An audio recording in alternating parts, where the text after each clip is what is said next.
All right, do it. Hi, and welcome back to Inspired Method Marketing, the Edmonton Business Coach, and that is kind of us. We're the Edmonton Business Coach. That's right. My name's Karen, this is my husband Trevor, and today we're going to be talking about the fact that you must have goals. So Michael Gerber from the E-Myth, he's the author of the E-Myth, he says, with no clear picture of how you wish your life to be, how on earth are you going to live it? What is your primary aim? Where is the script to make your dreams come true? What is the first step to take, and how do you measure your progress? How far have you gone, and how close are you to getting to your goals? So good. You don't have goals and that aim. I actually just did a post on this today from Napoleon Hill, and he says the same thing. Mm-hmm. You're not going to, the only way to be successful is actually to have to know where you're going. Weird, all these successful people have the same view of life. Very strange. Yeah. Success leaves clues, folks. Success leaves clues. So 83% of the population does not have goals. Not have goals. That is so ridiculous. Yeah. I don't even understand that, because I've always had goals. Mm-hmm. Even as a child, I'm going to be a teacher. I'm, going to get married. I'm going to have kids. Those were like some of my goals. And everything I said, I pretty much did, except for maybe be an actress. Anyway, so that's coming from Harvard Business Study. If you don't know what you want to achieve or why you want to achieve it, you'll wander through life wondering what happened. So true. Sad. Yeah, it is very sad. But hey, we're here to help you guys out today. So Karen, what are some questions that people might have? You guys are going to get lots out of this one today. So how much more successful are people with goals than those without? Okay, well, this is a study that I saw from Harvard, and it was posted online on Forbes. You can go check it out. But people who have goals are 14% more successful than people without goals. So just having a goal, boosts it up 14%. Boosts it up. Easy 14%. Yeah. Easy 14%. So yeah, if you want to be successful, have a goal. Have a goal. Yeah. How much more successful are people with written down goals than those with general goals? Well, they are 3 times more successful than the people who just have general goals. So 300%? 300%. Nice. So you have a bigger chance of winning in life if you not only have a goal, but you have it written down. And you're, thinking about it every day, and you're working on those goals. Because it's just how life works, right? If you don't write it down, if you don't have an aim or direction of where you want to go, then you're just not going to be successful. You'll wake up one day and you'll be thinking, what the heck am I doing with my life? And why is my life so, the same old, same old? It's like Groundhog Day. It's repeating itself over and over again. And it's because you don't have an aim or anything to achieve in your life. Mm-hmm. And you're just letting the TV program your brain and think that that's what real life is. And you're living vicariously through social media. You're living through television, movies, and other people who are doing exciting things. You know what I find remarkable is these people who make television, movies, Facebook, even Steve Jobs would not allow anybody have a smartphone in his presence. Like, he invented the smartphone. Seems hypocritical to me. Right? So these people, they don't allow their kids to watch television. They don't allow them to watch movies. Because why? Because it's garbage. It's garbage. It takes away from your life. It takes you away from, achieving and setting real goals for your own life. Anyway, Karen, moving on from there. So what's an example of, or what are some of the main 6 goals that we should actually shoot for? Like, what do we want to be writing down in general? Well, what we go over with all of our clients are what we've learned from our business coach is our F6 goals. F6 goals are your faith, family, fitness, friendship, finance, and fun. Mm-hmm. So those are the areas that we like to set goals for, and we help our clients set goals in those different areas.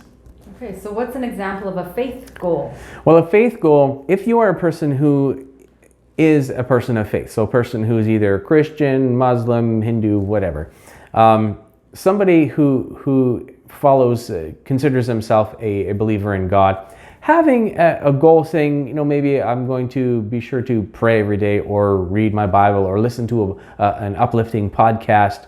That's one thing that you can do, or make sure that I take my family to some kind of worship service on the weekend. That's one version of a goal.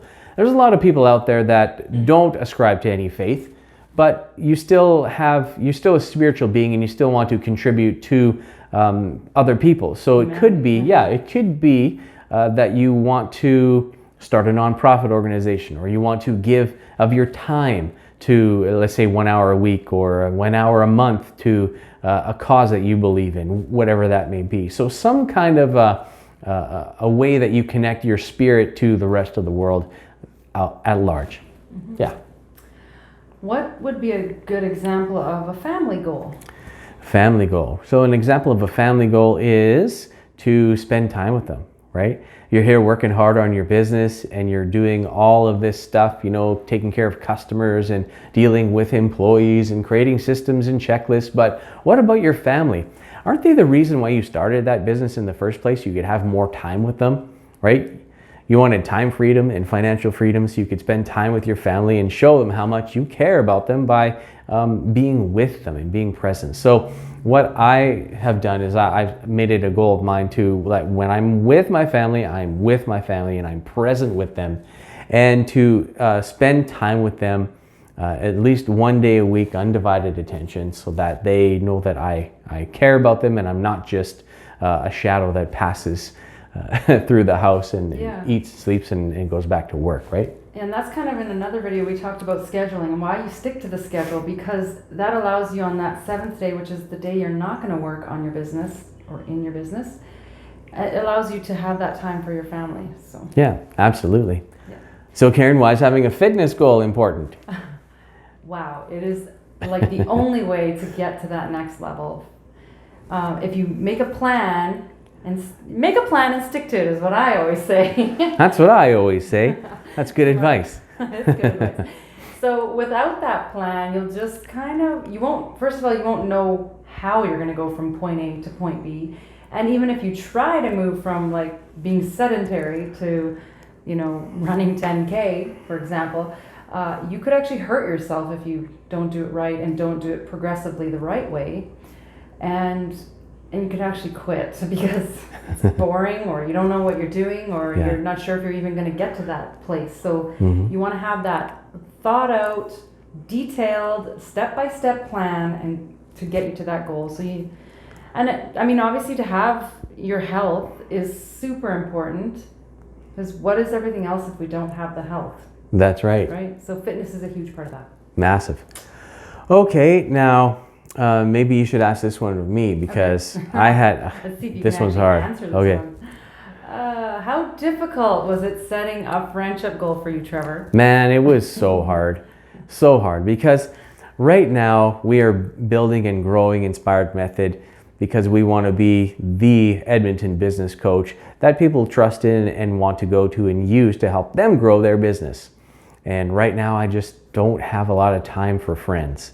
It's just not a massive... Sad but true. Sad but true. Just don't have a lot of time for friends. And I'm not deprived, and I'm not an unfriendly person, but I've got a full-time business that I'm running. I've got a wife, I've got 3 children, a business partner, I've got all these other things that are taking priority right now. So time with friends is not at the top of the list, but the cool thing is I'm friends with my wife. She's great. Yeah. And I'm friends with my business partner.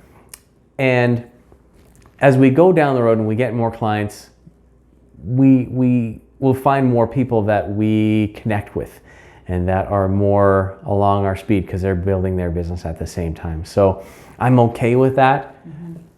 I just have to remember that I gotta pick my head up every once in a while and look around and see that there's other people there. So if I do have an opportunity to go and support a friend, or if I'm ever invited out anywhere, just hang out. I will schedule some time. You'll think twice before just saying no in your head. So. Yeah, and I'll think twice before saying yes too. You always do. All right.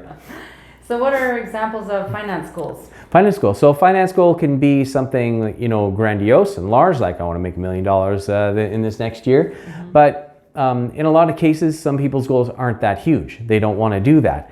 Maybe it's paying off a debt. Maybe it's saving up some money. Maybe it's to start automating your savings. Could be one of those, any one of those goals, just to help you track where you are and help get you where you want to go, right? Yep. What is a fun goal? A fun goal, so that is something that you set because if you're making all this money and doing all these things and your time is scheduled and it's very precious, you want to have some fun.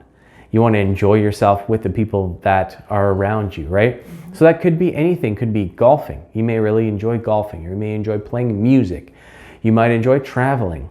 So pick something that is a reward, something you can shoot towards that you will actually get done, right? Because so many times we go through our lives and we think, man, it'd be so sure nice to play golf more, it'd be sure nice to travel more, or whatever. And we never get around to it. Why? Because we don't write it down and make it a priority. We don't make it a goal, something to set and ascribe to.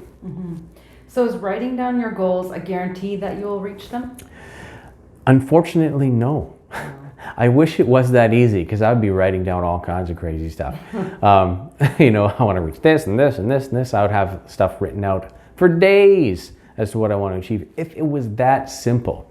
But the harsh reality and the hard pill to swallow is you write down a goal, you actually have to do some work to achieve it. It's just not going to happen for you. No amount of believing, hoping, wishing, praying is going to make it work.